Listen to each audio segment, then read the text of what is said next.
नमस्ते दोस्तों, आपका हमारे चैनल पर स्वागत है। तो जैसा कि दोस्तों आपको पता ही होगा कि हमने कल 5 मार्च, इससे पहले 1 मार्च, तो दोस्तों आज हम 6 मार्च 2024 का शिफ्ट 3 जो 2024 एसएससी जीडी का ऑफिशियल पेपर है, हम अपनी आईडी नीरज पर ये मॉक टेस्ट मारेंगे। तो दोस्तों नेक्स्ट करने के बाद अपनी लैंग्वेज हिंदी डिक्लेरेशन एक्सेप्ट करने के बाद, तो दोस्तों अगर आपने कभी भी मॉक टेस्ट मारा हो तो अपना मार्क्स कमेंट सेक्शन में जरूर कमेंट करें।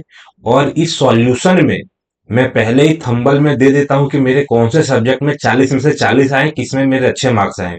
कल मेरे मैथ में 40 थे, लेकिन सबसे बढ़िया बात है कि मेरे जीएस जीएस में मेरे 16 सवाल सही हुए थे। यानी कि दोस्तों आप अगर 15 या 16 जीएस में राइट मार देते हैं तो सबसे बड़ी अचीवमेंट रहती है। तो अगर आपका मेरा सॉल्यूशन पसंद आता है तो दोस्तों लंबे टाइम तक देखें। ज्यादातर दोस्त लोग क्या करते हैं कि लगभग स्किप कर देते हैं 2-3 मिनट के अंदर ही। आप देखिए, कम से कम मैं बोलूंगा जीएस और हिंदी का सॉल्यूशन जरूर देखिए। मैथ का स्पीड मतलब डबल करके ही देखिए, लेकिन मेरे ट्रिक जरूर देखिए, यूनिट डिजिट से सवाल को कैसे करते हैं। रीजनिंग का दोस्तों सबसे पहले मैं मॉक टेस्ट मारता हूं। तो दोस्तों यहाँ पे मेरा मॉक टेस्ट चालू हो रहा है, 160 नंबर का है। मेरा टारगेट रहेगा 140 प्लस मार्क्स में लाऊं। तो दोस्तों पहला सवाल मेरे को दे रहा था, डबल कटिंग दे रखा था। डबल कटिंग में मेरे को दे रहा था ये जो है ना, यहाँ पे दो डॉट साथ में आएंगे। दो डॉट एक ही में साथ में है, सॉरी दो सर्कल साथ में आएंगे। देख दोस्तों, इसी में दो सर्कल साथ में है। और यहाँ पे बहुत लाजवाब, यहाँ पे जाएगा, फिर यहाँ पे ये गड़बड़ है क्या भाई? अगर सबसे पहले अगर मैं इसको यहाँ खोलूंगा, सॉरी दोस्त, अभी मैं गड़बड़ जाने वाला था। तो फिर यहाँ पे भी तो दो जीरो होना चाहिए था, यहाँ पे दो जीरो आएगा, फिर लास्ट में चला जाएगा। दोस्त यही आंसर आएगा मेरा। यहाँ पे मेरा जो आंसर आएगा ना, यहाँ पे दो जीरो आएगा ना भाई। कितने जीरो है? टोटल मिला के 8 जीरो होने चाहिए। तो 8 जीरो इसी में है भैया। जीरो की संख्या कितनी होनी चाहिए? 8 होनी चाहिए। एक ऊपर है तो एक नीचे भी होना चाहिए, तो एक इधर भी होना चाहिए। तो दोस्तों आंसर मेरा सी होगा। मैं गलती गलती से बी मारने वाला था, लेकिन आपस में बदलना चाहिए। तो किसको आपस में बदलूंगा? तो सबसे पहली बात क्या आएगा कि 5 का कभी भी डिवाइड होगा नहीं, यानी कि या तो 5 चेंज होगा, या तो 22, या तो 13, तीनों में से कोई एक तो चेंज करना ही पड़ेगा। 22-26 अपना काम नहीं होगा। 15 और 13 से अपना काम हो सकता है। 15 और 22 से भी अपना काम हो जाएगा। 35 और 5 से अपना काम। तो दोस्तों या तो आंसर बी होगा या तो सी। मुझे कैसे पता चला? तो 5 से काटने के लिए 5 होना चाहिए। मैं ट्राई करूंगा ऑप्शन बी। तो मेरे को क्या दे रखा था? 15। तो 15 की जगह पे मेरे को 13 करना है। तो 13 माइनस 26 प्लस 15, 15 गुणा 22 डिवाइडेड 5, 5 मेरे को देता है 3 आ जाएगा। 66 प्लस में आ जाएगा अगर मेरे को देता है, यानी कि 13 माइनस 13 और करना है, यानी कि माइनस 13 अगर मैं करता हूं तो दोस्तों मेरा आंसर ओनली फॉर सी आएगा। क्यों? क्योंकि मैंने बी चेक किया, बी मेरा गलत है, तो आंसर मेरा सी आएगा। लेकिन मैं उसको भी चेक करूंगा। 22 मेरे को दे रखा था, यानी कि 22 माइनस 26, 22 माइनस 26 प्लस 13 गुणा 15 मेरे को दे रखा था, डिवाइडेड 5 दे रखा था। 5 से काटूंगा 3, यानी कि 13 तिया 39 मेरे को दे रखा था। 39 अगर 22 में से -4 करूंगा, यानी कि अल्टीमेट मेरे को 39 में से 4 घटाना पड़ेगा। आंसर मेरा 35। आंसर सी आएगा दोस्त। आपस में बदलना चाहिए। तो मैं वो किसको आपस में बदलूंगा? देख दोस्त, यानी कि 3 को मैं भागा दूंगा, आंसर मेरा निकल जाएगा। लेकिन जो मुझे दिख रहा है, यानी कि 70 प्लस किसी संख्या को, 70 प्लस अगर मैं कर रहा हूं तो संख्या मेरी बड़ी आ जाएगी। यानी कि दोस्तों चुपचाप इसमें सारे के सारे फॉर्मूले अप्लाई करने पड़ेंगे। तो सबसे पहले अगर मैं 5 की जगह पे, देख दोस्त, अगर मैं 5 की जगह पे 3 की जगह मैं 5 करूंगा तो लास्ट वाला भागा नहीं होगा। यानी कि मुझे पता चल गया कि आंसर डी नहीं हो सकता। इसके अलावा मैं अगर 14-36 की बात करूं तो 14 वाला आगे चला जाएगा, यानी कि 36 पंचे 180 हो जाएगा। ये भी आंसर नहीं हो सकता। अगर मैं बात करूं 27 में 36 का भागा दे सकता हूं तो शायद ये हो सकता है। तो सबसे पहले मैं क्या करूंगा? 27 और 36 को चेंज करूंगा। मेरे को दे रखा था क्या जाएगा कि मेरे को दे रखा 14 पंचे 70 आएगा। 14 पंचे 70 आ जाएगा, प्लस मेरे को दे रखा था 27 आ जाएगा, और माइनस मेरे को दे रखा था, माइनस दे रखा था 36 का 3 में भागा दूंगा तो आंसर मेरा आ जाएगा 12। ठीक। अगर मैं 27 में से अगर मैं 12 घटाऊंगा तो अल्टीमेट मेरे को 15 घटाना पड़ेगा। हाँ, 15 बचेगा। दोस्त मैंने एकदम दिमाग से किया है, आंसर मेरा बी आएगा। कैसे पता चला? यानी कि 70 प्लस 15 मेरे को पता चल जाएगा, आंसर मेरा 85 आ जाएगा।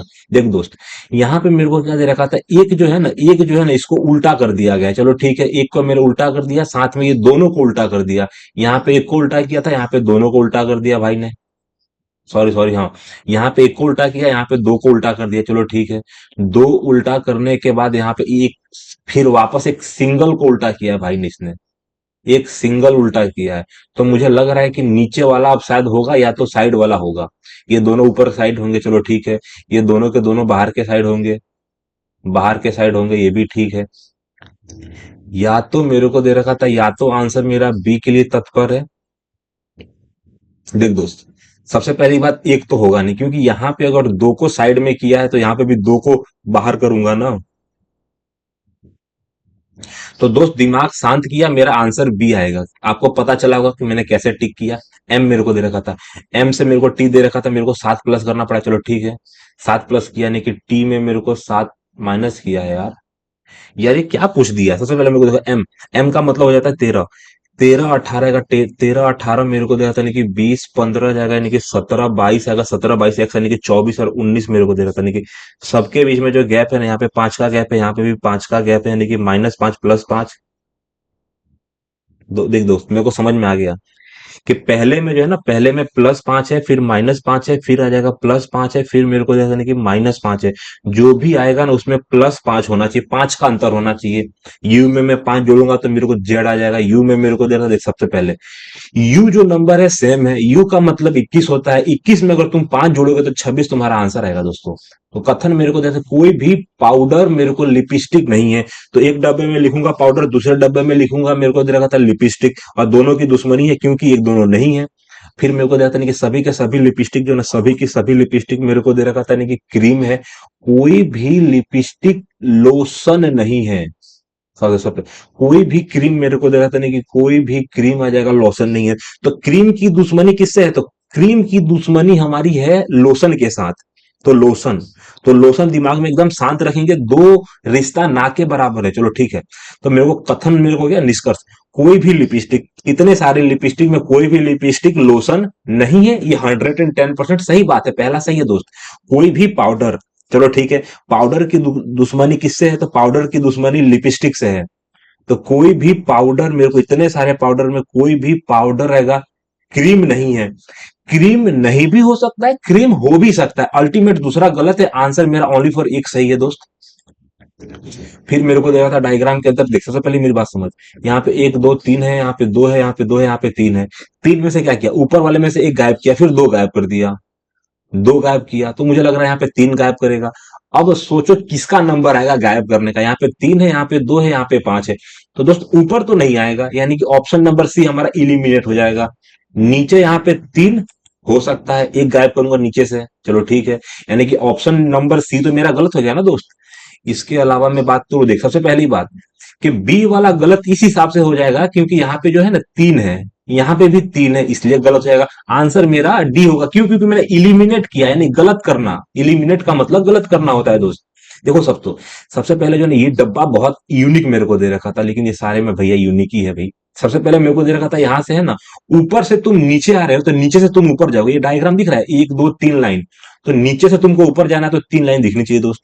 यहाँ पे है, यानी कि मेरे को डी गलत हो जाएगा। यहाँ पे ए बी सी तीनों में मेरे को सेम लाइन दे रखी है, तो सेम लाइन के अलावा अगर मैं बात करूं तो देख दोस्त, यहाँ पे ऊपर जो त्रिभुज बन रहा है ना, समकोण त्रिभुज बहुत छोटा है। यहाँ पे समकोण त्रिभुज बहुत छोटा है।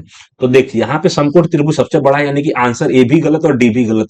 अब मेरे को देखना है कि कौन से में बी और सी में क्या अलग है।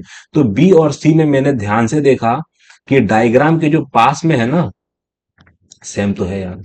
डायग्राम के पास क्या अलग है, मेरे को बी और सी देखना है। देख दोस्त, यहाँ पे बी और सी में मेरे को देखा था, यहाँ पे एक लाइन दे रखी है, यहाँ पे भी एक त्रिभुज है, और त्रिभुज सिर्फ ऑप्शन नंबर बी में है, सी में नहीं है। यहाँ पे कोई भी त्रिभुज नहीं है, यानी कि डायग्राम बहुत अच्छे से देखना पड़ता है दोस्तों। सबसे पहले मेरे को दे रखा था यहाँ पे क्या जाएगा, 7 में मैंने 10 जोड़ा, फिर मेरे को 20 जोड़ा, फिर 40 जोड़ा, 40 के बाद मेरे को दे रखा था 80 आ जाएगा, 80 के बाद मेरे को 60 आ जाएगा, 60 का मतलब 31 7 आंसर आएगा, 31 7, 31 7 एक ही में था दोस्तों। 8 मित्र आ जाएगा, एक पंक्ति में आ जाएगा, मेरे को दे रखा था एक पंक्ति में दक्षिण के सम्मुख बैठे हैं, चलो ठीक है। दक्षिण के सम्मुख बैठे हैं, दाया को बाया, बाया को दाया कर दूंगा, बात खत्म। हम्म। मैं अपने किताब को उल्टा घुमा दो, समझ में आया मैं क्या बोलता हूँ? अपने किताब को उल्टा घुमा दो, दक्षिण के साइड, जो आंसर आएगा उसको उत्तर के साइड देख लो, समझ में आया? देख, ए और एच जो है ना पंक्ति के जो है ना अंतिम छोर पर नहीं है, चलो ठीक है। ए और एच को मैं लास्ट में नहीं बैठाऊंगा, चलो ठीक है। ई मेरे को दे रखा था, ई और एफ मेरे को दे रखा था बी के निकटवर्ती पड़ोसी हैं, यानी कि बी के निकटवर्ती पड़ोसी हैं, यानी कि बी के एक साइड या तो एफ या तो ई है, या तो एफ या तो ई है। दोनों साइड में मेरे को देखता है कि बी के दोनों साइड में पैक है, यानी कि ये तीनों भाई साथ में बैठे हैं। चलो ठीक है। सी जो है ना, बी के बाएं से चौथे है। सबसे पहले बायां का मतलब दायां कर दूंगा, तो मेरे को दे रखा था बी, बी के बायां लिखा है तो मैं क्या करूंगा, बायां का कर दूंगा दायां। दायां से चौथे हमारा सी भाई है। चलो कोई शक है आपको? कोई शक नहीं है दोस्त। एच मेरे को दे रखा था, एच, एच एक पंक्ति में दक्षिण के सम्मुख बैठे हैं। अच्छा चलो ठीक है, समझ में आ गया। एफ मेरे को देखते हैं कि ए के निकटवर्ती बाएं हैं, चलो ठीक है। तो मेरे को यहाँ पे एक बात समझ में आती है कि ए के यहाँ पे लिखा है बायां, मैं क्या बोलूंगा, दायां। तो ए के दाएं में मेरे को एफ बैठा है, यानी कि एफ के बगल में बी बैठा है, उसके बगल में ई बैठा है, तो मैंने चार लोगों को साथ में बैठा दिया। यहाँ पे यही बोला है ना कि ए के बायां मेरे को दे रखा था, ए के बायां एफ है, एफ बी एच साथ में है, और यहाँ पे जो है ना बाएं चौथा है, यानी कि तीन लोगों का है। टोटल आठ लोगों में कैसे बैठाऊंगा? यानी कि डी जो है ना सी का निकटवर्ती पड़ोसी नहीं है। डी जो है ना, डी, डी मेरे को दे रखा था, डी जो है ना सी का निकटवर्ती पड़ोसी नहीं है, तो यहाँ पे दोनों में सी नहीं आएगा। कितने लोग हैं? आठ लड़के हैं। एक दो तीन चार पांच।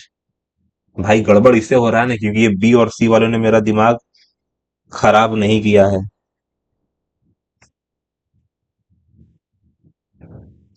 तो दो दो चार, दो दो चार। हम्म, ठीक। मेरे को ये बताना है तुमको, मेरे को ये बताना है कि यहाँ पे क्या दे रखा था। यहाँ पे मेरे को दे रखा था, यानी कि जो डी है ना, सॉरी, यहाँ पे डी जो है ना सी का निकटवर्ती पड़ोसी नहीं है, यानी कि डी मेरे को दे रखा था यहाँ पे आ जाएगा फिर। ये भी ठीक है। और मेरे को दे रखा था ए और एच पंक्ति के अंतिम छोर पर, ए और एच पंक्ति के अंतिम छोर पर हैं। एक साइड में ए है तो दूसरे साइड में एच है। चलो ठीक है।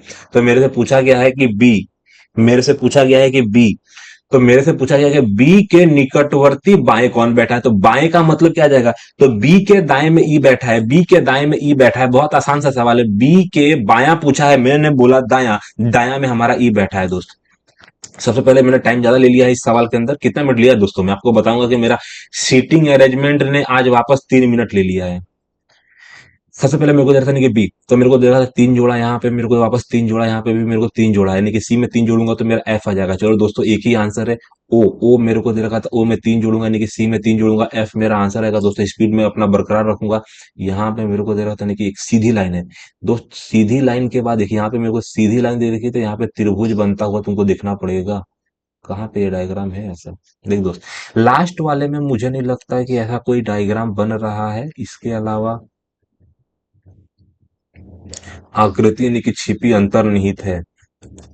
ये वाले डायग्राम में मेरे को दे रखा था, यहाँ से एक लाइन सीधी जा रही है, और यहाँ से जो है ना दोस्त, इसी में मेरे को देख रहा है, ये जो डायग्राम आपको दिख रहा है ना, मेरी उंगली के साइड देखिए दोस्तों। यहाँ से एक सीधे जाएगी रेखा, एक थोड़ी नीचे जाएगी रेखा, फिर ये दोनों रेखा एक जगह पे मिलेंगी, तो ये छोटा सा डायग्राम मेरे को दे रखा था कि जो अपना आंसर देने के लिए एकदम पर्याप्त है। आंसर सी अपना आंसर हो जाएगा दोस्त। पांच मित्र हैं मेरे को वर्ताकार मेज के चारों ओर, जो है यानी कि केंद्र के सम्मुख बैठे हैं, जो सी के निकटवर्ती बायां मेरे को देते हैं कि सी के बाएं, तो सी के बाएं आ जाएगा, सी के बाएं अपना बी बैठा है। जी और एच आएगा, सी के निकटवर्ती पड़ोसी नहीं है। चलो ठीक है। मेरे को दे रखा था सी के बगल में ना ही अपना जी बैठा है, ना ही अपना एच बैठा है। चलो ठीक है। एच मेरे को दे रखा था नहीं कि पी के बाएं से दूसरे स्थान पर है। मेरे को दे रखा था प से पी, पी के आ जाएगा, पी के दाएं से दूसरे स्थान पर बैठा है हमारा एच। दोस्त एक बात बोलूं ना तुमको, तो पी मेरे को दे रखा था, एक स्थान छोड़ के मैं एच को बैठाऊंगा, उसके बाद जी। कल मेरा रीजनिंग में एक सवाल गलत हुआ था, और शायद यही सवाल था। मैंने गलती ये कर दी थी ना, कि पी के दाएं से दूसरे स्थान पे एच को बैठाना था, मैंने एक स्थान बाद ही बैठा लिया था, तो मेरी गलती हो गई थी। तो सी के निकटवर्ती दाएं कौन बैठा है? तो सी मेरे को दे रखा था सी, तो सी के निकटवर्ती का सी के मेरे को दे रखा था सी जो है, सी के निकटवर्ती दायां, द से दायां पी बैठा है। आसान सा डायग्राम है ना दोस्त। देख, सबसे पहले मेरे को क्या दे रखा था, नहीं कि जी और एच, कल गलती किया तो थोड़ा बहुत मैं सावधानी से करूंगा दोस्त। जी और एच मेरे को दे रहा था कि सी के निकटवर्ती पड़ोसी नहीं है, तो मेरे को दे रहा था नहीं कि जी और एच मेरे को दे रहा था सी के निकटवर्ती पड़ोसी नहीं है। पी के बायां मेरे को दे रहा था नहीं कि पी पी पी, तो पी के बाएं आ जाएगा, पी के बाएं से जाएगा पी, मेरे को देखा कि पी के बाएं से दूसरे स्थान पे हमारा एच है, तो मुझे सी के निकटवर्ती द से दाया हमारा आंसर पी आ जाएगा दोस्तों। आगे बढ़ूंगा स्पीड के साथ। मेरे को दे रखा था क्या आ जाएगा, एच के बाद आई की मात्रा कितनी है, एक। कितना आई है, एक है कि दो है?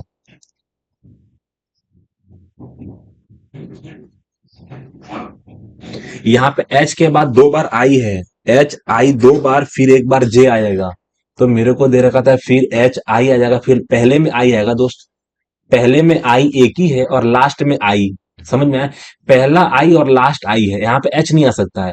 एच के बाद दो बार आई, एच के बाद दो बार आई, फिर जी आ जाएगा दोस्तों। मेरा आंसर आराम से निकल गया, बड़ा आसान सा सवाल था। ए, ए में से अगर मैंने दो घटाया तो वाई आ जाएगा, डी में से दो घटाया, वी में से दो घटाया, आई में से दो घटाया, एस में से दो घटाया, ई में से मैंने दो घटाया, चलो ठीक है। बी में से दो घटाऊंगा तो मेरा जेड आएगा, चलो ठीक है।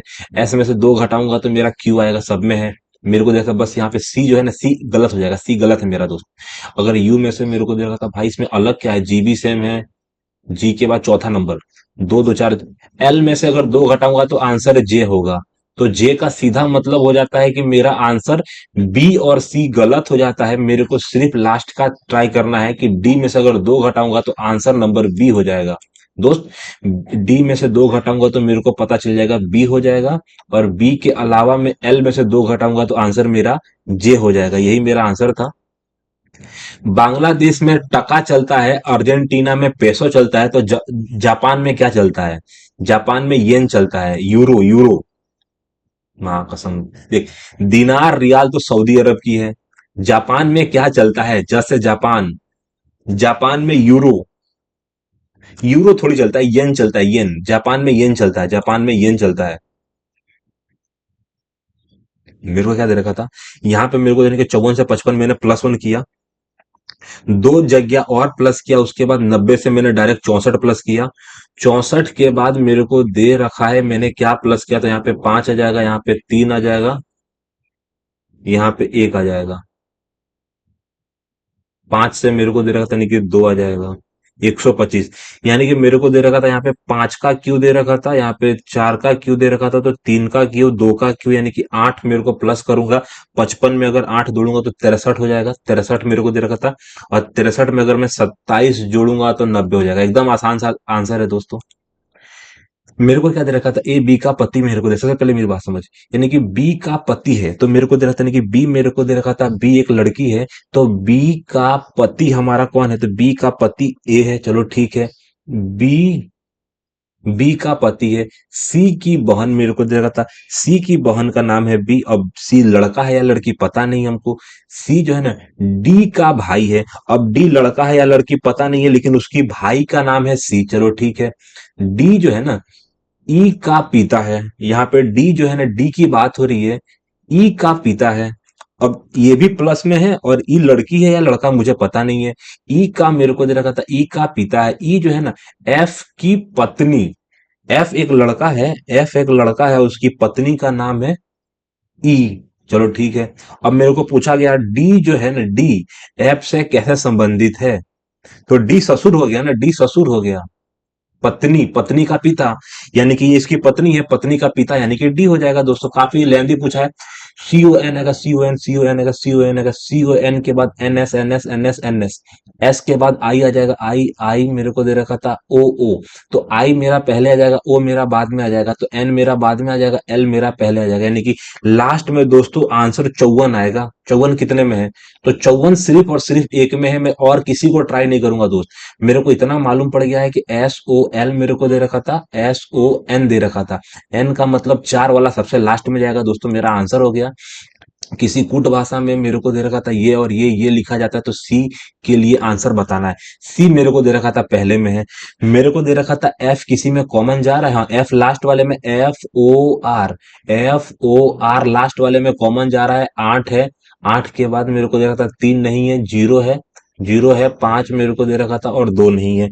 तो मेरा जो भी आंसर आएगा 580 नहीं आ सकता, यानी कि 5 नहीं आ सकता है, 0 नहीं आ सकता है। देख मेरी बात समझ, मेरा आंसर ना 5 आएगा ना 8 आएगा, तो मेरा आंसर या तो 3 आएगा या तो 2 आएगा।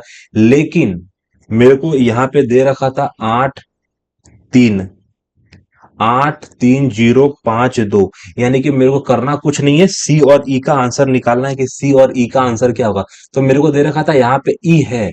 अब ई का मतलब क्या है, या तो 3 या तो 2। तो यहाँ पे मेरे को दे रखा था ई, 2 दे रखा है, समझ में आया दोस्त। यहाँ पे 2 दे रखा है, यानी कि सीधा मतलब समझ में आ जाता है कि जो 3 है वो हमारा सी है। सी, यहाँ पे 3 दे रखा था, 3 नहीं दे रखा था, 3 हमारा आंसर है। 2021 की जनगणना दोस्तों, यहाँ पे हमने 20 मिनट नहीं 19 मिनट ले लिया है। आज की रीजनिंग में थोड़ा ज्यादा टाइम ले लिया है, जीएस हम स्पीड में करेंगे। 2021 की भारत की जनगणना के अनुसार हिंदुओं की कुल जनसंख्या क्या है। तो हिंदुओं की कुल जनसंख्या मेरे को दे रखा था लगभग 79% है, 80% में, 80% से थोड़ा सा कम। अगर हमारी जनसंख्या 120 है, अगर 120 का मेरे को दे रखा था, 120 का अगर 80 करोड़ निकाल देता हूं तो कितना हो जाएगा दोस्त। तो मेरे को दे रखा था 12 अट्ठे 96 आ जाएगा। तो दोस्तों 96 के थोड़ा सा कम आएगा। मेरा जो आंसर है 96 हमारे हिंदुओं की संख्या है। क्योंकि मेरे को परसेंटेज पता था दोस्तों, परसेंटेज से मतलब रियल वैल्यू से परसेंटेज निकालना कोई बड़ी बात थोड़ी है। तो यार, यानी कि कुम्मी नृत्य जो है किस राज्य से संबंधित है, कुम्मी कुम्मी, कुम्मी तमिलनाडु है। कुम्मी मेरे को जगह कुम्मी, कुम्मी बिहार में नहीं है, उत्तर प्रदेश में नहीं, उत्तर प्रदेश ये नहीं है कि क से कुम्मी, कुम्मी या तो तमिलनाडु में है तो छत्तीसगढ़, क से कुम्मी, कुम्मी नृत्य, कुम्मी नृत्य मेरे को छत्तीसगढ़ लग रहा है। भारतीय खिलाड़ी जो है यानी कि पोलोमी घटक यानी किस खेल से जुड़ी है, यानी कि सबसे पहले मेरे को दे रखा था पोलोमी आ जाएगा, पोलोमी पोलोमी, पोलोमी या तो टेबल टेनिस से हो सकती है या स्केश से मेरे को दे रखा था। संतुलित बजट के बारे में निम्नलिखित है कि सरकार द्वारा एकत्रित यानी कि राजस्व के बराबर जो है ना धनराशि खर्च की जा सकती है, यानी कि इसे संतुलित बजट के रूप में जाना जाता है। यदि यदि उसे अधिक व्यय करने की आवश्यकता है तो यानी कि बजट को संतुलित करने के लिए उसे करों के माध्यम से धनराशि जुटानी होगी।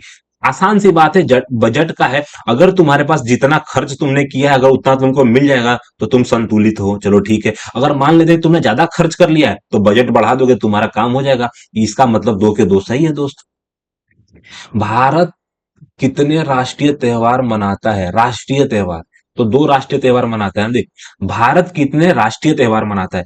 15 अगस्त, 26 जनवरी के अलावा हमारे दिमाग में कोई तीसरा राष्ट्रीय त्योहार नहीं है, दो ही राष्ट्रीय त्योहार हम मनाते हैं। भारतीय खिलाड़ी गौरव घई किस खेल से जुड़े हैं, गौरव गौरव घई, गौरव घई गोल्फ से है। गोल्फ हमारे में होता नहीं है, गोल्फ, गौरव घई मेरे को जैसे नहीं, गौरव घई, गौरव घई मेरे को जैसे या तो गोल्फ से हो सकते हैं, हॉकी में ऐसा नाम मैंने कभी सुना नहीं है। भूटान भारत का पड़ोसी देश है, ये भारत का कौन सा राज्य भूटान के साथ सीमा साझा करता है। तो देख भूटान के साथ हमारा अरुणाचल प्रदेश सीमा साझा करता है। भाई पश्चिम बंगाल कर सकता है, जम्मू कश्मीर पंजाब हरियाणा नहीं कर सकते, सीमा साझा करता है। ये तो मजाक कभी कभी करता है भूटान के साथ यार।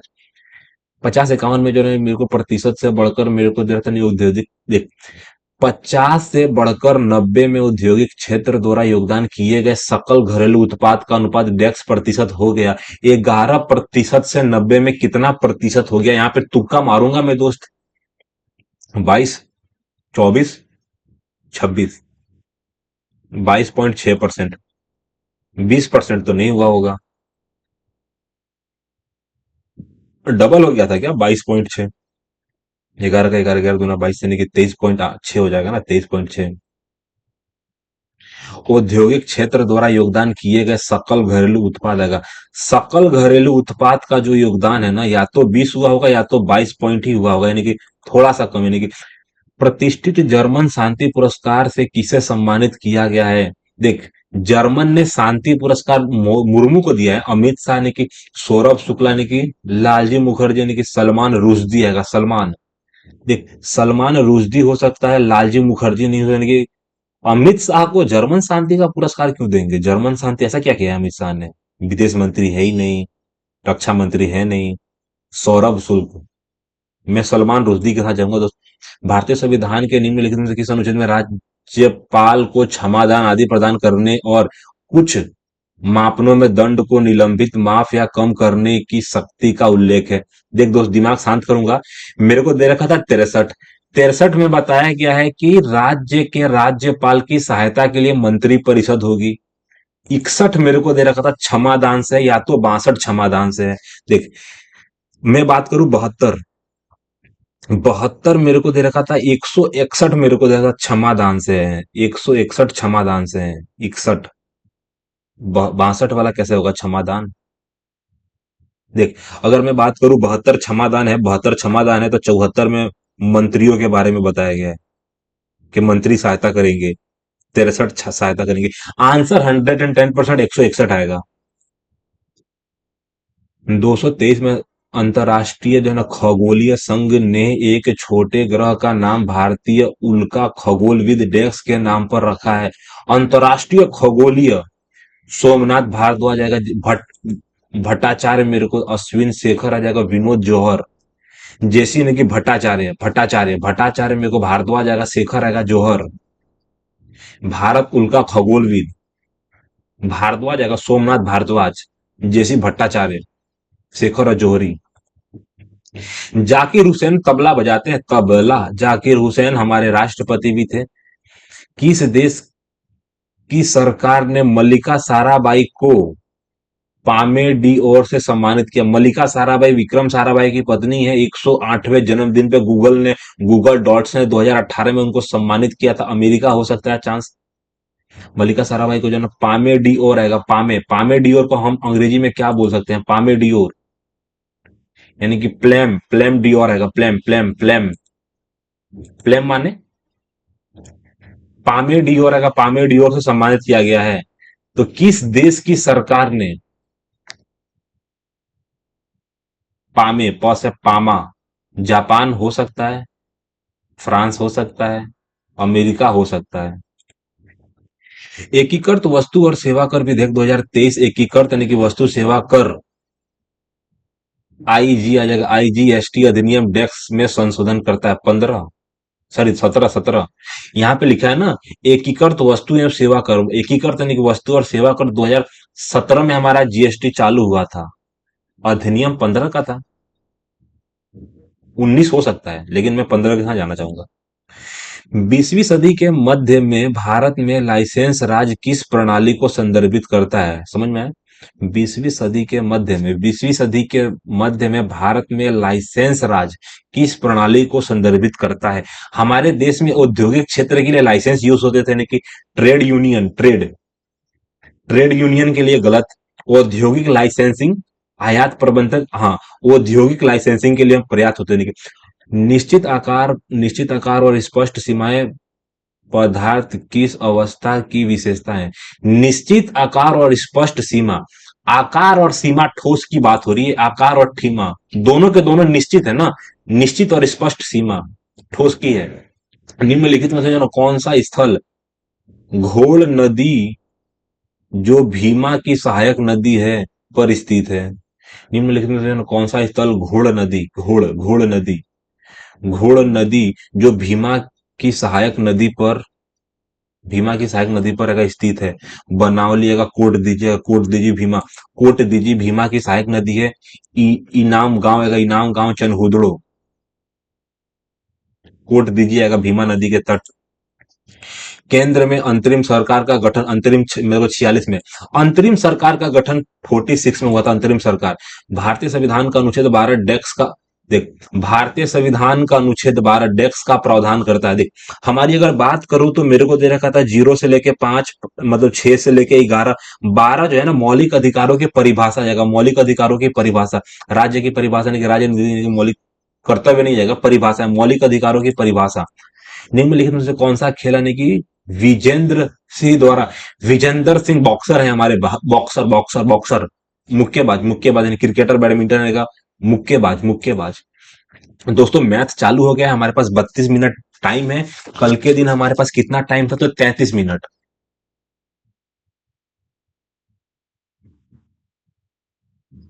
रीजनिंग में मुझे ज्यादा मतलब मैं कैलकुलेशन नहीं करता, ज्यादा मौखिक करता हूं। आज भी मैं मैथ में भी कोशिश करूंगा कि मौखिक आंसर निकालूं।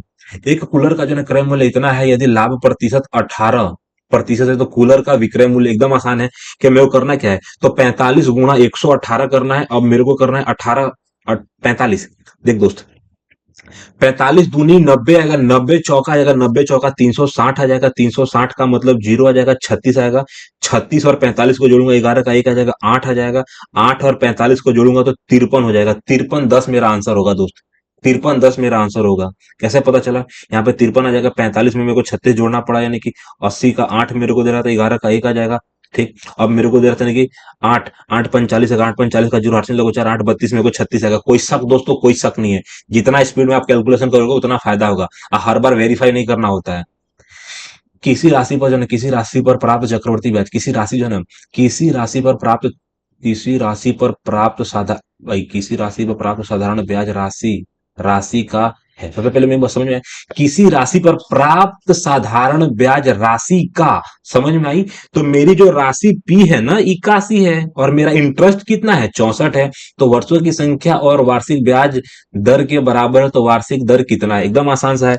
64 बराबर 81 गुणा टी। टी पूछा है, दर पूछा है। आर का स्क्वायर बट्टा 100 आ जाएगा। कोई शक है? कोई शक नहीं है। तो जो भी मेरा आंसर आएगा, 64 किसका स्क्वायर है? 8। 8 गुणा 10/9 मेरा आंसर आ जाएगा, यानी कि 80/9 मेरा आंसर आएगा। 80/9 का मतलब क्या जाएगा? 8 नवा 72। 8 नवा 72, 8 आ जाएगा। फिर 8 नवा 72, 8.88% मेरा आंसर आएगा दोस्तों। 8.88% आएगा। 9 नवा 81 आ जाएगा। 9 नवा 81 से तो कम आएगा, 9 से कम आएगा, 9 से थोड़ा सा कम आएगा मेरा आंसर। 16 वस्तुओं का क्रय मूल्य 18 वस्तुओं के विक्रय मूल्य के बराबर है। लेन देन में हानि प्रतिशत ज्ञात करो। एकदम आसान है कि मेरे पास 16 वस्तुओं का सीपी 18 वस्तुओं के सेलिंग प्राइस है। तो मेरा सीपी 18 था। 18 के सामान को मैंने 16 में बेचा, यानी कि 2 का नुकसान किया। इसका मतलब क्या जाएगा? 1/9। 1/9 का मतलब हो जाता है, 1/9 का मतलब 11.11% की मेरी हानि हुई। 11.11% की हानि हुई। किसी धनराशि पर 8% यानी कि वार्षिक ब्याज दर से, यानी कि 2 वर्षों का साधारण ब्याज, समझ में आया? 8% वार्षिक ब्याज दर से 2 वर्षों का साधारण ब्याज रुपया है, यदि उसी धनराशि, उसी अवधि और उसी ब्याज दर पर चक्रवर्ती ब्याज वार्षिक वार्षिक संयोजन कितना होगा? वार्षिक संयोजन कितना होगा? एकदम आसान सी बात है कि मेरे को क्या दे रखा था? 1120 रुपया। ठीक। 1120 मेरा क्या है? तो मेरे को दे रखा था 1120 मेरा परसेंटेज है, तो मेरे को निकालना पी है। चलो ठीक है। तो मेरे को दे रखा था नहीं कि पी आर टी चलो ठीक है। तो मेरे को क्या दे रखा था? 16। तो 16 का पहाड़ा मैं डायरेक्ट काटता हूँ। 16 का पहाड़ा अगर सीधे सीधे काटूं 16, तो मेरे को दे रखा था 16 जो है ना, 16 अट्ठे होगा ना। 16 सत्ते आ जाएगा। 16 सत्ते जो है ना, 16 सत्ते 112 मेरे को दे रखा था, यानी कि 7,000 रुपया हो जाएगा। अगर 7,000 रुपए पे 2 वर्ष का 8%, तो मेरे को निकालना क्या है? तो 0.64% की वैल्यू निकालनी है। 4 जीरो काट के 1 जीरो मेरे पास नीचे बैठेगा। 7 7 चौके 28, 7 चौके 28 का 8 से लगो 2 हो जाएगा। 42 44 मेरे को दे रखा था। 44 मेरे को दे रखा था, नहीं कि 11,064, 1164.8, 1164.8, 1164.8 मेरा आंसर आएगा। क्यों? क्योंकि 8% का 2 वर्ष, यानी कि सीधी बात है, 16% की वैल्यू अगर ये है, तो 0.64% की वैल्यू निकालनी है। 0.64% की वैल्यू और 16% की वैल्यू को मैंने जोड़ा, तो मेरा आंसर डी आएगा।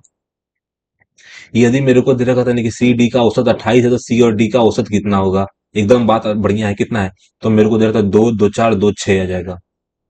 सबसे पहले मेरे को डी और सी का औसत किया जाएगा। ठीक। तो मैंने क्या किया? डी और सी का औसत 28 28 ले लिया। ऐसा नहीं होता नीरज, शांति से कर। सबसे पहले 28 28, तो मेरे को क्या दे रखा था? 28 28 का सीधा मतलब है कि 28 से कितना कम है? 28 से -5 कम है, -1 कम है, -2 कम है, -6 कम है। ये जितने भी माइनस है ना, सब 28 में प्लस हो जाएंगे, आधे होके 28। तो मेरे को कितना दे रखा था? तो मेरे को जैसा नहीं कि छक्का छः 12, यानी कि -14। -14 को 2 भागों में मैंने बांटा, और -17 मेरा है, तो 35 मेरा एवरेज आएगा, 35 मेरा औसत आएगा। सरल कीजिए। मेरे को सबसे पहले 7 में से मेरे को दे रखा था 7। समझ में आ गया? हाँ। 7 में से मेरे को 4 घटाऊंगा तो 3 आएगा। 3 में 2 का भागा दूंगा तो मेरा आंसर 13 आएगा दोस्त। कैसे पता चला? तो 10 प्लस 2 आ जाएगा, गुणा मेरे को 3 दे रखा था, डिवाइडेड 2 से 2 कट गया, यानी कि 10 प्लस 3 मेरे को दे रहा था 13 मेरा आंसर आएगा। दो संख्याएं अनुपात में है, यदि दोनों संख्याओं का योग यानी कि 92 है, तो आएगा दोनों संख्याओं के बीच का अंतर कितना है? यानी कि दो संख्या के अनुपात में यदि दोनों संख्याओं का जो योग 92 है, तो संख्याओं के बीच का अंतर कितना है? चलो ठीक है। तो मेरे को दे रहा था 17। 17 में अगर मैं 3 जोड़ूंगा यानी कि 23 आ जाएगा। 23, 2 3 23। 23 का अगर मैं 4 से गुणा करूंगा तो मेरा 92 आएगा। अंतर निकालने की बात है 11। 11 गुणा 4 44 मेरा आंसर आएगा। 44 मेरा आंसर है कितना? तो 17 रुपया। 17 में से अगर 11 घटाऊंगा तो मेरे को 11 आएगा। 11 4 44 मेरे को देने की 4 क्यों मैंने किया? क्योंकि मेरे को दे रहा 23। 23 चौका आएगा। 23 चौका 92। एम के किस मान के लिए मेरे को दे रखा था 9 से विभाज्य है? 9 से विभाज्य होने के उसका नंबर का जो सम होगा 9 से कटना चाहिए। तो 7 7 14। 14 में 7 जोड़ूंगा यानी कि 18। 18 कट जाएगा यानी कि 5 में मेरे को 4 जोड़ना पड़ेगा। 5 4 9 भी कट जाएगा मेरे को 9 से। एक गेंदबाज पहले 14 मैचों में जो है ना प्रति मैच औसत 12 विकेट लेता है। क्या बात कर रहे हो? एक गेंदबाज पहले 14 मैचों में प्रति मैच औसतन 12 विकेट लेता है यानी कि टेस्ट चल रहा है भाई। वह सभी 28 मैचों में प्रति मैच औसतन 12 विकेट लेता है।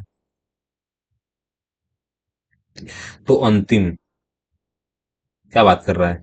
यहाँ पे 14 था, यहाँ पे 28 मैच देने 14 मैचों में प्रति विकेट यानी कि प्रति विकेट। अंतिम 14 मैचों में गेंदबाज द्वारा प्रति मैच लिए गए औसत विकेट कितने हैं? भाई मेरा पूरा दिमाग घूम गया। इंग्लिश में करके देखता हूँ, कुछ नया लिखा होगा शायद इन लोगों ने। ये क्या दे रखा था? 12 में 14। 12 wicket per match in first 14 match. He taken an average of 12 wicket per match in all the 28 match. भाई ये तुम पूछना क्या चाहते हो?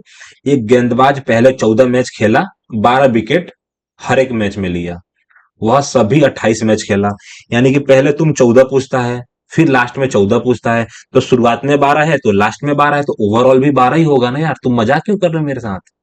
कि 14 मैचों में गेंदबाज द्वारा जो है मैच, तो मैच यानी कि लिए गए जो है औसत विकेट कितने हैं? तो 12 ही थे ना यार। क्या घुमाता है? घुमाता नहीं है, मैं खुद कंफ्यूज हो गया यार। करण। करण की दक्षता। करण की दक्षता विनोद की दक्षता की जो है 240% है। यदि करण करण एक कार्य को जो है 34 दिनों में पूरा कर सकता है तो वे दोनों मिलकर उसी कार्य को कितने दिनों में पूरा करेंगे? समझ में आया? कौन करण? करण की दक्षता जो है विनोद की दक्षता की 240% है। तो विनोद, तो मैंने मान लिया कि विनोद की दक्षता 100% है। विनोद की दक्षता की 240% है करण। जीरो से जीरो कट गया, यहाँ पे 5 आ जाएगा, यहाँ पे 12 आ जाएगा।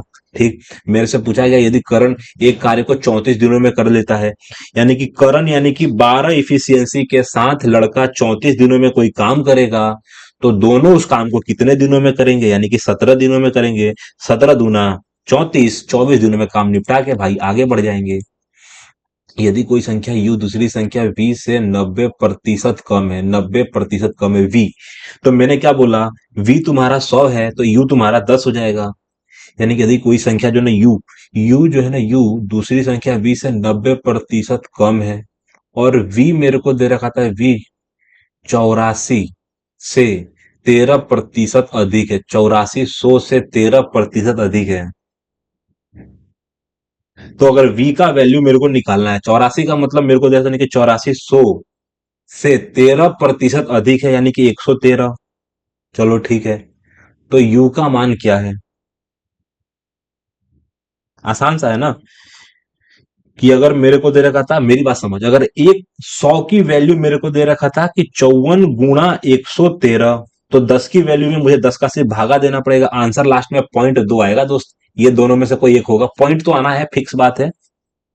54। तो मेरे को इनकी 54 तिया मेरे को दे रहा था, 54 तिया मेरे को दे रहा था, 162 आएगा। 4 तिया बाहर का तो हर्षण लोग 16, मेरे को 15 16 मेरे को दे रहा है 162। तो मेरे को दो दे रखा था, 16 दे रखा था। अगर 16 और 54 की बात करूं तो मेरे को दे रखा था कि 0 आ जाएगा। हर्षण लघु 1 6 और 1 7 आ जाएगा। 7 जोड़ूंगा तो मेरे को दे रखा था 61 आएगा।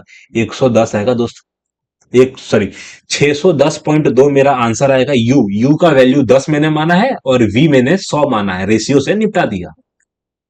सबसे पहले मेरे को यहाँ पे काटम कुटी करनी है।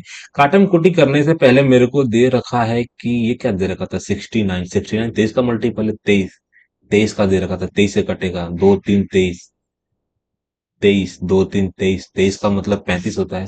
भाई ये कटेगा नहीं, 23 से ये दोनों कटेगा। समझ में आ गया? चलो ठीक है दोस्त। पहली बात, काटना सीखो। 44 का पहाड़ा 3 बार कटूंगा तो 100 मेरे को 34 आएगा, चलो ठीक है। 23 का पहाड़ा अगर मैं 4 बार, 23 का पहाड़ा 3 बार पढ़ूंगा तो अल्टीमेट कट के एक आएगा आंसर। एक माइनस कर दूंगा, 49 दे रखा था। 49 का पहाड़ा अगर मैं 4 बार पढ़ता हूँ, 49 चौके 196 होता है, 49 चौके, तो मेरे को यहाँ पे 4 आ जाएगा, चलो ठीक है। 14 का पहाड़ा अगर मैं 14 का 2 से काटूंगा तो मेरे को यहाँ पे 2 आ जाएगा। अल्टीमेट मेरे को 2 दे रखा था, एक माइनस 2 यानी कि -1 मेरा आंसर आएगा। बहुत ही बढ़िया सवाल था, मजा आ गया करने के बाद। किसी वस्तु का अंकित मूल्य, चलो ठीक है। अंकित मूल्य मेरे को दे रखा था, यानी कि विक्रय मूल्य है तो छूट प्रतिशत निकाल देना, चलो ठीक है। मेरे को क्या दे रखा था, 1000 रुपए का सामान है। 1028 में से 1028 में से मेरे को कितना घटाना पड़ेगा? तो मेरे को सबसे पहले 0.2 घटाया, फिर 6 के पास पहुंचा, तो फिर मैं 14 के पास पहुंचा, 14 का मतलब 300।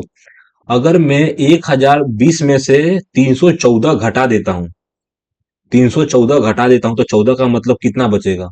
14 क्यों घटाऊंगा मैं, 16 घटाऊंगा यार।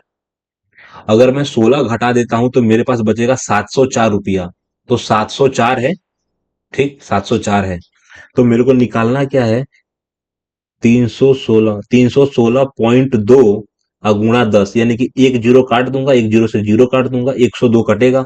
102 का मतलब क्या आ जाएगा, 102 का यानी कि 3 आ जाएगा। 106 मेरे को दे रखा था, 306। 306 का मतलब आ जाएगा 10 और 2 आ जाएगा, 31 मेरा आंसर आ जाएगा। एकदम मजबूत आंसर था, लल्लू सा आंसर था। देख, महत्तम समावर्त का मतलब होता है एचसीएफ, यानी कि ऊपर वाले का एचसीएफ होगा, नीचे वाले का एलसीएम होगा। तो मेरे को सबसे पहले ऊपर वाले का कॉमन निकालना है। तो 4 3 7 में कॉमन आएगा एक, चलो ठीक है। 5 10 15 में कॉमन आ जाएगा, मेरे को लग रहा है शायद 30, 1/30 तुम्हारा आंसर होगा दोस्त। पता है कैसे आया? तो 5 आएगा, 5 और 2 आ जाएगा तो 10 हो जाएगा। 5 और 3 तो 5 गुणा 2 गुणा 3 का मतलब 5 36 हो जाएगा, 1/30 तुम्हारा आंसर हो जाएगा। मेरे को 6 सवाल बाकी हैं। 25 कुर्सियों का मूल्य 20 मेजों के मूल्य से 18% अधिक है।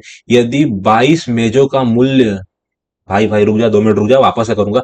22 कुर्सियों का मूल्य मेरे को देने की, 22 कुर्सी मेरे को दे देने की, 22 कुर्सी का मूल्य जो है ना 20 मेज के मूल्य से, इसके मूल्य से 80% अधिक है। तो इसके मूल्य से ये अधिक है, तो करना तो मुझे यहाँ 80% अधिक है। लास्ट में करता हूँ भाई इसको, दिमाग के पूरे वाट लगाने के लिए सवाल बना है। एक दुकानदार अपने सामान पर, भाई मेरे को दिमाग में रखना पड़ेगा कि मैंने मैथ एक स्किप किया, ऐसा नहीं कि भाई इसको छोड़ दूं हमेशा के लिए ना, लास्ट में करेंगे इसको। एक दुकानदार अपने सामान पर, एक दुकानदार अपने सामान मेरे को दे रखा था। एक दुकानदार अपने सामान पर 25% अधिक मूल्य अंकित करने के बाद उसे जो है ना 5% लाभ पर बेचता है। दुकानदार द्वारा दी जाने वाली छूट कितने प्रतिशत है? एक दुकानदार अपने सामान पर 25% अधिक मूल्य अंकित करता है, चलो ठीक है। तो मेरे को 100 के सामान में मैंने 125 अंकित किया, करने की वजह से 5% लाभ पर बेचा, यानी कि 105 पर लाभ पर बैठा। तो मेरे को जैसे कि छूट प्रतिशत कितना होगा, 125 के सामान में मैंने 20 रुपए की छूट दे दी, मान लेते हैं। कितने रुपए की? तो 25, 25 चौका आ जाएगा, 25 पंचे आ जाएगा, 25 मेरे को 4, 16% मेरे को दे रखा था। तो मैंने 16% की छूट दी थी। 20।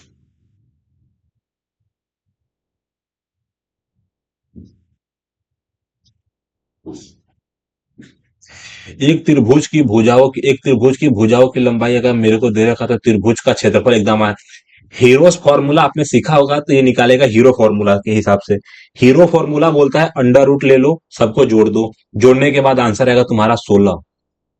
हाँ 16, 16 का आधा कर दो 8, 8 में से 4 घटाऊंगा 4, 8 में से 3, 5 घटाऊंगा 3 आएगा, 8 में से 1 घटाऊंगा 8, यानी कि 4 तो मेरे को दे रहा है, 4 मेरा बाहर आ जाएगा।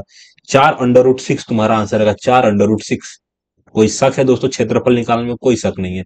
दो ट्रेन जिनमें से जो है ना, जिनमें से एक मेरे को जरा लंबी है, दूसरी इतनी लंबी है, समांतर पटरियों पर विपरीत दिशाओं में क्रमशः गति से चल रही हैं, उन्हें एक दूसरे को पार करने में कितना समय लगेगा? टाइम निकालना है तो टोटल डिफरेंट निकालना पड़ेगा, सॉरी टोटल दूरी। टोटल दूरी मेरे को दे रखा था यहाँ पे 40 हो जाएगी, 540 हो जाएगा दोस्त, क्योंकि मेरे को दे रखा था 120 इसको चाहिए, तो 500 हो जाएगा, यानी कि 540 आएगा। 540 मीटर आ जाएगा। सबसे पहली बात क्या आएगा, समांतर पटरियों पर विपरीत दिशाओं में अगर एक ही दिशा में जा रही होंगी, एक ही दिशा में जाएंगी तो उनका डिफरेंट आ जाएगा, यहाँ पे इनका सम आ जाएगा, क्योंकि विपरीत दिशाओं में है ना। तो विपरीत दिशाओं में मेरे को क्या दे रखा था, 108 आएगा ना। 108 किलोमीटर पर आवर को मीटर पर सेकंड यानी कि छोटी संख्या में बदलना है, यानी कि मेरे को 5/18 से मल्टीप्लाई करना पड़ेगा। 18 का पहाड़ा पढ़ूंगा, 18×95, 18×6 108 आएगा। तो यहाँ पे मेरे को 6 आ जाएगा। यहाँ पे मेरे को दे रखा था कि 30 आ जाएगा। 5×36 का जीरो कट गया। आंसर मेरा आ जाएगा 18 सेकंड के अंदर हम लोग ये पुल को पार कर लेंगे, मतलब आप एक दूसरे को क्रॉस कर लेंगे। प्रीति अकेले किसी कार्य को जो है 30 दिनों में पूरा कर सकती है, यानी कि पायल अकेले उसी कार्य को 90 दिनों में, पायल 90 दिनों में पूरा कर सकती है। पायल ने पहले 18 दिन कार्य किया और फिर कार्य छोड़ दिया। प्रीति अकेले शेष कार्य को कितने दिनों में पूरा करेगी? ठीक है, पसे पायल। तो पायल जो है हमारी 90 वाली है, प्रीति जो है हमारी 30 दिनों वाली है। दोनों 90 दिनों में कोई काम कर सकते हैं। इसकी इफिशियंसी 1 आ जाएगी, प्रीति की इफिशियंसी 3 आ जाएगी। सबसे पहली बात क्या जाएगा कि पायल ने 18 दिन काम किया, तो पायल ने 18 दिन 18 इफिशियंसी के साथ काम किया। काम बच गया आपका 72। काम कितना बच गया? 72 बच गया ना। हाँ, 18 दिन काम किया तो 72 काम कौन करेगा? तो 72 काम हमारी प्रीति करेगी। फिर कार्य छोड़ देती है। प्रीति अकेले शेष कार्य कितने दिनों में पूरा करेगी? तो एकदम आसान है, 24, 24 तिया 72 आएगा। 24 दिनों में भाई लड़की हमारी प्रीति काम कर लेगी। एक मफिन रेसिपी में आटे और चीनी का अनुपात 3:2 है। चलो ठीक है, मेरे को सबसे पहले आटा, चीनी बाद में है, चीनी 2 है। तथा जो है ना चीनी और मक्खन का अनुपात ये है। रेसिपी में आटे मक्खन का अनुपात कितना है? चलो ठीक है, तो सबसे पहले मेरे को क्या दे रहा था, सबसे पहले मेरे को दे रहा था नहीं कि आटा चीनी, आटा चीनी कितना है? 3 और 2। फिर मेरे को दे रहा था चीनी और मक्खन, मेरे को दे रहा था चीनी और मक्खन मेरे को दे रखा था कितना है? 4 और 3। 4 3 का मतलब अल्टीमेट ये 3 हो जाएगा, ये 4 हो जाएगा। तो 4 करने के लिए इसको मैंने 2 से गुणा किया तो ये 6 हो जाएगा। मेरे से पूछा गया है कि आटे और मक्खन, आटा 2 रेशियो है, मक्खन 1 रेशियो है। 2:1 तुम्हारा आंसर आएगा। मक्खन कितना आएगा? मक्खन 3 आ जाएगा ना। यहाँ पे मेरे को चीनी 4 आएगा, तो इसको 2 से गुणा करूंगा, 6 आ जाएगा। 6 और 3 यानी कि 2:1 तुम्हारा आंसर आएगा दोस्तों। तो दोस्तों मेरा मैथ का एक सवाल बचा हुआ है, लास्ट में करूंगा मैं। सबसे पहले शब्दों वाले विकल्प का चयन करें। समझ में आया? हमारे को यह विचार छोड़ने चाहिए, हमको यह विचार छोड़ने चाहिए, हमसे को यह विचार छोड़ने चाहिए, हमें यह विचार छोड़ने चाहिए, नहीं कि हमने को नहीं, हमें यह विचार छोड़ने चाहिए। चलो ठीक है। मुहावरा, कुएं में भाग पड़ना। कुएं में पानी होता है तो कुएं में भांग का मतलब नशे की दवा, कुएं में भांग पड़ना, सभी की बुद्धि भ्रष्ट होना, अलग होना गलत, निरंतर कार्य करते रहना गलत, अस्थाई वस्तु होना, सभी सभी की बुद्धि भ्रष्ट होना, कुएं में भांग पड़ना। भांग कब पड़ती है? जब बुद्धि भ्रष्ट हो जाती है। शायद यही होगा, या तो आंसर डी होगा। तुम्हें तो डेक्स शर्म के मारे डूब मरना चाहिए। पर्यायवाची शब्द का मेरे को दे स्थान पूर्ति होगा, यानी कि तुम्हें तो बुराई आएगा, समीर न्यून आएगा, हया, शर्म को हम हया बोलते हैं, शर्म। पर्यायवाची शब्द बताइए। प्रतिरूप, प्रत्येक व्यक्ति किसी न किसी को अपना प्रतिरूप का मतलब जो है ना, प्रतिरूप यानी कि सेम टू सेम, प्रतिरूप आदर्श, यानी कि अवरोधक आ जाएगा, बुनियादी, समावेश, प्रतिरूप मानकर अपनी दिशा निर्धारित करता है, आदर्श मानकर अपनी दिशा निर्धारित करता है। देश विदेश, मेरे लिए पानी का एक डेस्क ले आओ, कमेटी को टिकट, गिलास बाहरी शब्द है, एक गिलास लेके आओ। सबसे पहले गलत है ये। मेरे लिए पानी का एक गिलास ले आओ, एक गिलास लेके आओ। कमेटी आ जाएगा, कोट मेरे को जैसे नहीं कि टिकट नहीं आएगा, गिलास आएगा। रेखांकित शब्द का तद्भव, तद्भव का मतलब हिंदी शब्द, मुझे उसकी बातों से घात पहुंची। घात का मतलब घाव होता है ना, घात संस्कृत शब्द है। तो घात, घात होता है, नहीं कि मेरे को दे रखा था घेवर, घाम, घाव हिंदी शब्द है, घाव पहुंची, घाव। त्रुटि युक्त है जबकि एक सही है, उस विकल्प का चयन करो। सबसे नमस्ते, सबको नमस्ते, सबको नमस्ते, सबने देख, सबने नमस्ते, सबसे नमस्ते, सब में नमस्ते, सबको नमस्ते। आंसर मेरा सी सही है। विलोम बताना है। तरल का मतलब तरल, तरल का मतलब क्या है? पानी। तरल का ठोस होता है तरल। तरल यानी कि पानी, तरल का सूखा, तरल का ठोस। तरल, तरल का मतलब द्रव्य होता है भाई। तरल यानी कि द्रव्य, तो द्रव का ठोस होगा। पानी सूखा, भींगा का सूखा होता है। मेरी बात दिमाग शांत करोगे? तुक्का ही मारना है। क्यों मारना है तुक्का? तो तरल का बंजर तो होगा नहीं। सूखा, अच्छा समझ गया समझ गया। सूखा का बंजर, सूखा और बंजर जो है ना, सूखा और बंजर एक दूसरे के पर्यायवाची हैं। झाड़ी हो नहीं सकता है, तो तरल का मतलब ठोस होगा। तरल मतलब द्रव्य, द्रव्य का मतलब ठोस। जहां तुम्हारी बिस्तर लगा है, अपना सामान भी उधर ही रखो। त्रुटि, जिसमें कोई त्रुटि है। देख, जहां तुम्हारी बिस्तर लगा है, जहां तुम्हारा बिस्तर लगा है, जहां तुम्हारा बिस्तर लगा है, अपना सामान भी उधर ही रखो, अपना सामान भी उधर ही रखो। मेरे को सार्थक शब्द देने की, राणु गुण वाले व्यक्ति को, रजो रजो सॉरी सॉरी दोस्तों, रजोगुण, रजोगुण का मतलब अच्छा गुण। रजोगुण वाले व्यक्ति को झुकना आसान नहीं है। रजोगुण यानी कि सात्विक आ जाएगा, यानी कि रसिक आ जाएगा, राजसिक आ जाएगा, वाचिक आएगा, सात्विक आ जाएगा। सात्विक, रजोगुण का मतलब सात्विक व्यक्ति। शुद्ध वर्तनी वाले विकल्प का चयन करें। जैसा बोला है वैसे ही करो, जैसा बोला है वैसे ही करो, जैसा बोला है वैसे ही करो, यानी कि समय का सदुपयोग करो।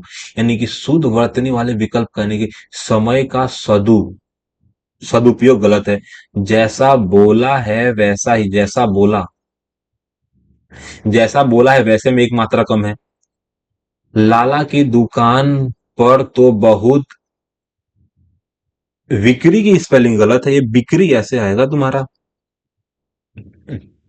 तुम कौन से जमाने, जमाने की बात कर रहे हो? तो लाला की दुकान पर तो बहुत बिक्री होती है। मेरे को यही सही दिख रहा है, बाकी सब गलत दिख रहा है। सार्थक शब्द बताना है। प्रिय बोलने वाली वह स्त्री कौन है? इतना, पत्नी आ जाएगा, द्रौपदी यानी कि प्रियसी, प्रियसी, प्रियसी, प्रिय बंदा, प्रिय बंदा, वद वदा वदा। देख, प्रियसी, प्रियसी का मतलब प्रेमिका होती है। द्रौपदी यानी कि अलग है, यानी कि जिसकी 5 पति होते हैं, पत्नी अलग होती है। प्रिय वदा का मतलब जो है ना, प्रिय बोलने वाली स्त्री को प्रिय वदा बोला जाता है। चलो, सर्वश्रेष्ठ रूप से व्यक्त करता है। तलवे चाटना, तलवे चाटना यानी कि दीनहीन बनकर खुशामद करना। तलवे चाटना यानी कि दीनहीन बनकर खुशामद करना। सेवा भाव से सेवा करना गलत। किसी भी बुराई, तो किसी की खुशामद करना, जल्दबाजी का काम करना। तलवे चाटना यानी कि दीन हो या हीन हो, बस खाली खुशामद करना। शुद्ध मेरे को दे रहा, शुद्ध वर्तनी वाले विकल्प का चयन करें। मुझे आमंत्रण मत भेजना। कंचन, कंचन की बात को दिल पर मत लेना। कंचन, कंचन की बात को दिल पर मत लेना। हर कार्य को ध्यान पूर्वक करो। अपनी शर्तें मुझे मत बताना। देख दोस्त, ए और डी गलत हो जाएगा। हर कार्य को ध्यान पूर्वक करो, ठीक है। कंचन, कंचन की बात को दिल पर मत लेना। कंचन की बात दिल पर मत लेना, दिल से मत लेना, दिल से मत लेना होगा दोस्त। 3 गलत कर दिया तो 1 सही हो जाएगा। अभी बहुत कार्य शेष हैं। शेष का मतलब बाकी है, तो विलोम का मतलब बाकी नहीं है, हुआ है, पूर्ण। अभी बहुत कार्य शेष है। शेष का मतलब तो बाकी होता है, आधार होता है। अभी बहुत कार्य पूर्ण है। शेष मतलब बाकी, बाकी का मतलब पूरा, बाकी का मतलब पूर्ण। दोस्त, फटाफट करूंगा।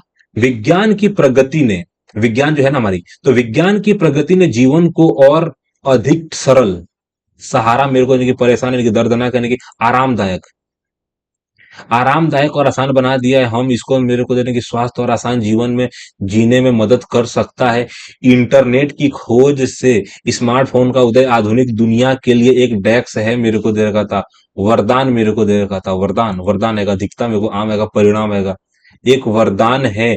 आज हमारी उंगलियों पर अगर सभी सुविधाएं उपलब्ध है, आर्टिफिशियल इंटेलिजेंट इंटरनेट के मेरे को दे रखा था, नहीं कि आज विज्ञान ने न सिर्फ इंसान को स्मार्ट बनाया है, बल्कि स्मार्ट हो चीजें भी स्मार्ट हो जाती है। विज्ञान ने अजूबे अजूबे अनंत, यह कितनी दूर तक जा सकती है इसकी कोई डेस्क नहीं है, सीमा यानी कि जिम्मेदारी प्रतिमा यानी कि साझेदारी, इसकी कोई सीमा मेरे को इसकी कोई सीमा नहीं है। लेकिन अपने अच्छे गुणों के बावजूद विज्ञान बुरा भी साबित हो सकता है अगर इंसान इसे डेस्क इस्तेमाल करे। गुण, अगर इंसान इसे डेस्क से इस्तेमाल न करे, समझदारी, अगर समझदारी मेरे को दे रखा था, समझदारी से इस्तेमाल न करे तो हम सबके लिए यह मेरे को ध्यान मेरे को दे रहा है, यह बात विज्ञान पर भी लागू होती है। मानव जाति पर विज्ञान के सकारात्मक प्रभाव के लिए किसी भी संसाधन का डेस्क उपयोग करना बहुत ही ज्यादा महत्वपूर्ण है। यह बात विज्ञान पर भी लागू महत्वपूर्ण नहीं, महत्वपूर्ण कि किसी भी चीज की अधिकता जहर होती है। यह बात विज्ञान पर भी लागू होती है। मानव जाति पर विज्ञान का सकारात्मक प्रभाव के लिए किसी भी संसाधन का उचित उपयोग करना बहुत ही ज्यादा महत्वपूर्ण है।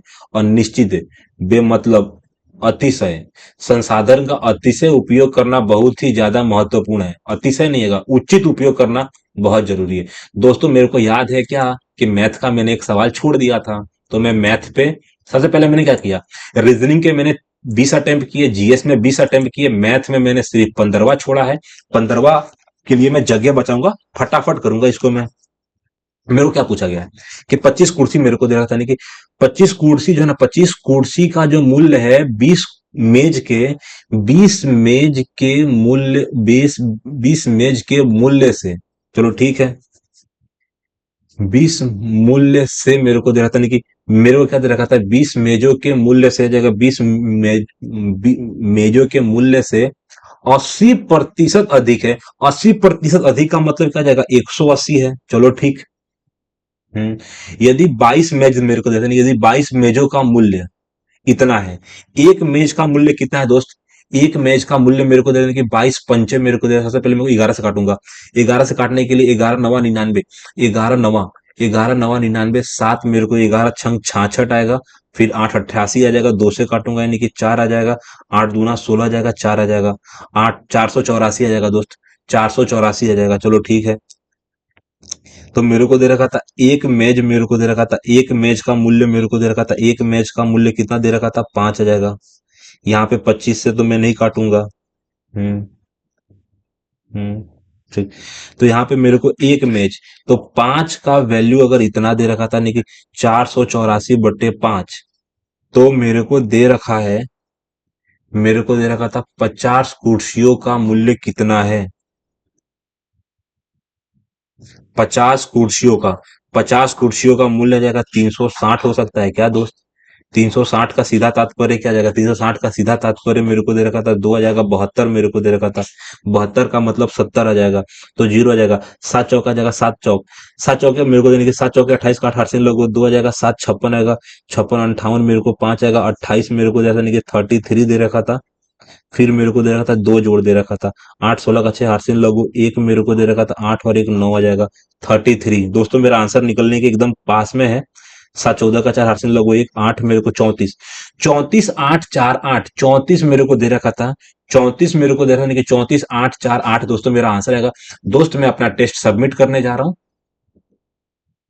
मैंने 80 के 80 अटेम्प्ट किए थे, 80 के 80 अटेम्प्ट किया है, 3 मिनट मैंने आज बचाए हैं, यानी कि 57 मिनट में कल के जैसा सेम टू सेम आज हुआ है, कल के जैसा सेम टू सेम आज हुआ है। लेकिन मुझे खुशी इस बात की है कि 97 परसेंटाइल है मेरा, यानी कि 97 परसेंटाइल, यानी कि मेरा 1000 के अंदर रैंक आया है। 33,000 स्टूडेंट में मेरा 1000 के अंदर रैंक आया है। 139.75 मेरे मार्क्स है। सबसे बड़ी बात, रीजनिंग में मेरे कल 40 नहीं थे, आज 40 है। मैथ में कल 40 था, आज भी 40 है। मैथ मेरा 40, जीएस थोड़ा खराब हो गया 22, हिंदी में मेरे सिर्फ एक सवाल गलत है। ओवरऑल की बात करूं दोस्त तो ये शिफ्ट हार्ड है। कल की शिफ्ट में एवरेज 108 था, आज 104 है, यानी कि एवरेज से मैंने 35 मार्क्स ज्यादा मार्क्स अचीव किया है। तो दोस्तों आप भी मॉक टेस्ट मारिए, एनालिसिस करिए, मॉक टेस्ट कमेंट सेक्शन में कमेंट जरूर करिए। जय हिंद, जय भारत।